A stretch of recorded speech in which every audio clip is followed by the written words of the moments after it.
I stood at my office window, 40 stories above Manhattan, watching my family's car pull up to the building.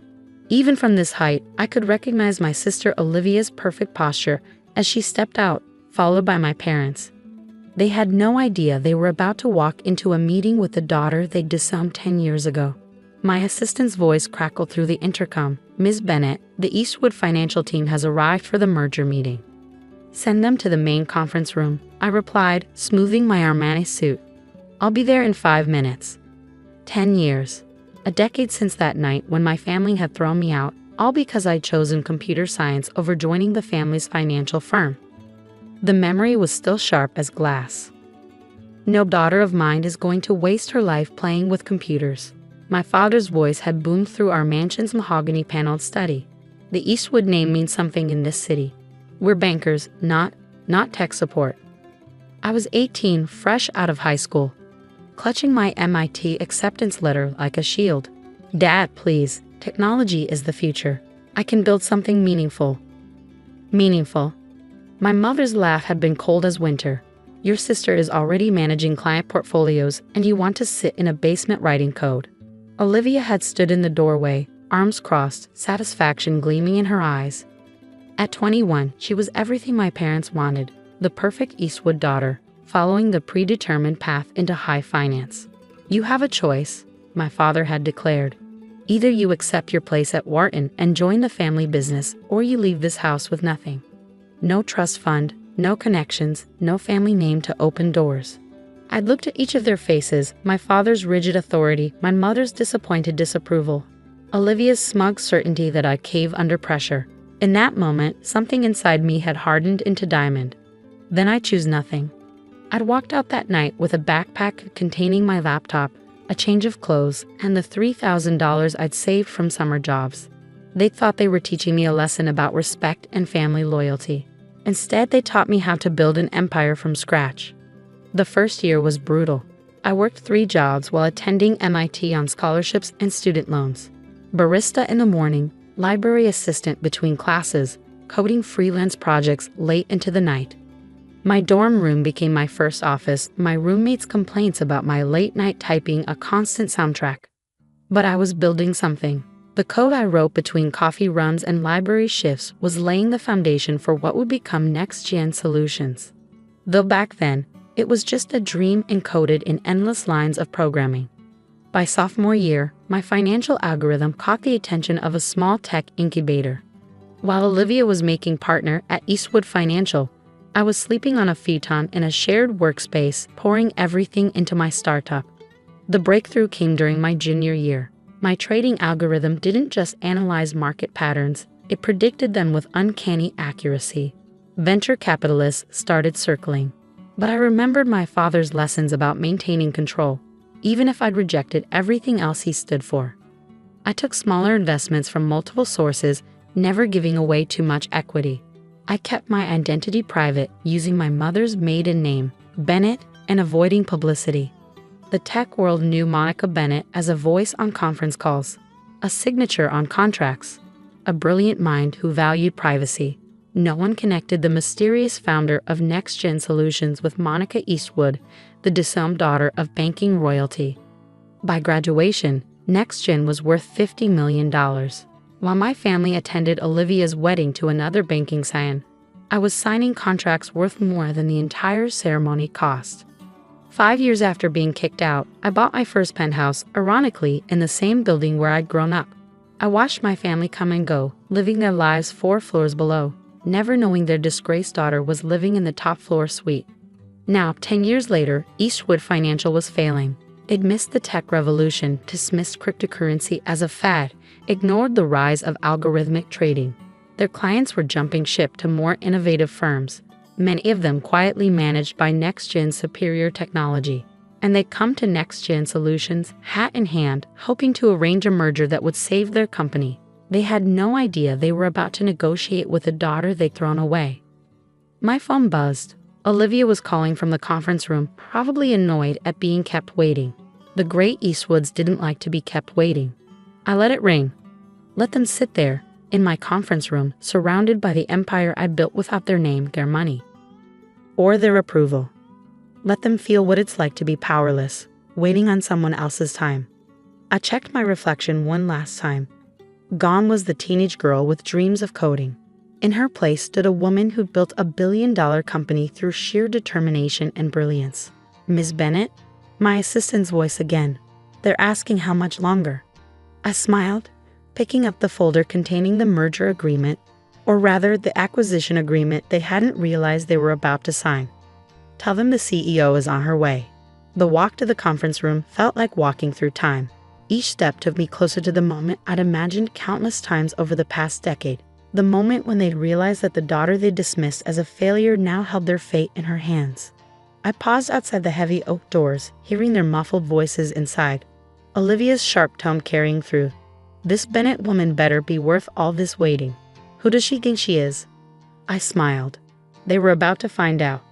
I pushed open the conference room doors with quiet confidence. The Manhattan skyline provided a dramatic backdrop through the floor-to-ceiling windows as I walked to the head of the table. My family's expressions shifted from annoyance to confusion to absolute shock. My father half rose from his chair, his face draining of color. My mother's hand flew to her throat. Olivia's mouth actually fell open, her perfect composure shattering. "Monica?" she whispered. "Hello, family." I set my folder down carefully. "Or do you prefer to keep this strictly professional? Ms. Bennett works too." This is impossible," my father stammered. "You're Monica Bennett, the founder of NextGen?" I smiled, taking my seat, surprised to see what playing with computers can accomplish. My mother found her voice. "But all these years, you've been here in New York?" "In the penthouse 4 floors above you, actually." I opened my folder, enjoying their stunned expressions. "Now, shall we discuss the merger, or rather, the acquisition?" "Acquisition?" Olivia's voice cracked. "What do you mean, acquisition?" I nodded to my assistant, who began distributing documents. NextGen Solutions has already acquired a controlling interest in Eastwood Financial through various shell companies over the past year. This meeting isn't to negotiate a merger, it's to discuss the terms of your surrender. My father's face turned red. "You can't do this. We're family." "Family?" I cut him off sharply. "You lost the right to that word 10 years ago. Remember? No daughter of mine is going to waste her life playing with computers." Those were your exact words, weren't they? Silence fell over the room. Even our lawyers seemed to hold their breath. "Your company is failing," I continued calmly. "Your trading systems are obsolete. Your clients are leaving in droves. Half of them have already secretly transferred their accounts to firms running NextGen's technology." I stood up, walking to the window. "You kicked me out for choosing technology over banking. Now technology is going to swallow your bank whole." "Monica, please," my mother tried, her voice honey-sweet. "We can work this out as a family. We were wrong about you, obviously. Look at everything you've built." I turned back to face them. "Everything I built without you. Without your name, your connections, your money.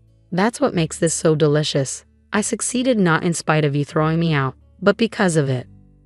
Olivia shuffled through the acquisition papers, her hands trembling. "These terms, you're going to dismantle the entire company." "Not dismantle, modernize." I returned to my seat. "Eastwood Financial will be absorbed into NextGen's operations. Most of your lower-level employees will keep their jobs. They don't deserve to suffer for your failures." "But the executive team," I smiled coldly. "Well, I hear there's an opening for a barista at the coffee shop where I worked my first year of college. You would destroy your own family's legacy." My father's voice shook with rage. "My legacy is NextGen. You made it very clear I had no part in the Eastwood legacy when you threw me out." I pushed the contracts forward.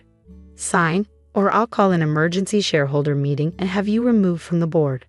Either way, Eastwood Financial belongs to me now." My mother burst into tears, perfectly timed as always.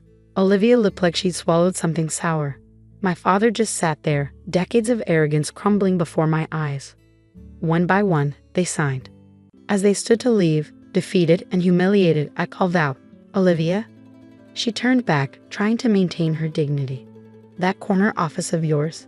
Have it cleared out by Friday. I'm turning it into a coding boot camp for underprivileged kids."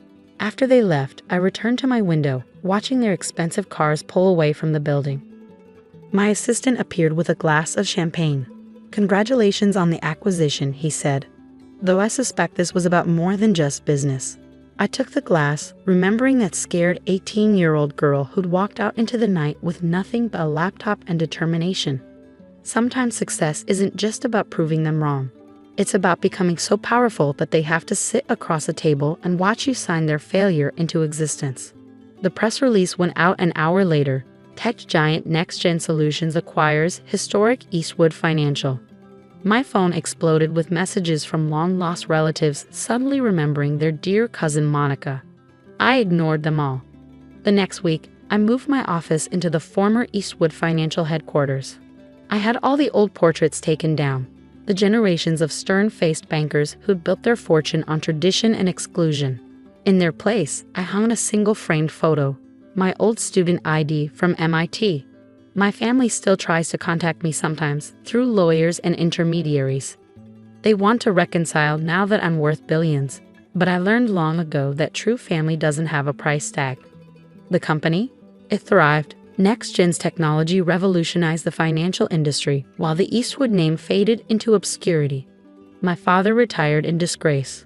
Olivia took a middle management position at a smaller firm. My mother started telling anyone who would listen that she'd always believed in Monica's dreams. I let them talk. Sometimes, late at night, I look out from my office window at the city below. I think about that night 10 years ago, when they thought they were punishing me by taking away my inheritance. They didn't realize they were actually setting me free. They thought they were closing doors by disowning me. Instead, they forced me to build my own doors, my own building, my own empire. Now when people hear the name Eastwood, they don't think of the old banking dynasty. They think of the daughter who was kicked out for daring to believe in technology. The daughter who came back 10 years later to buy the company that had rejected her. I keep my father's final words to me framed on my wall. No daughter of mine is going to waste her life playing with computers. Below it, I added my response. You were right, I'm not your daughter anymore, I'm your boss. The view from the top isn't about looking down on those who hurt you. It's about being able to see clearly who you always were, even when they couldn't. Success isn't just about proving them wrong. It's about proving yourself right. And sometimes, the best revenge isn't just success. It's success so massive that they have to read about it in the Wall Street Journal while clearing out their corner offices. The daughter they disowned now owns their name. That's not just revenge, that's justice.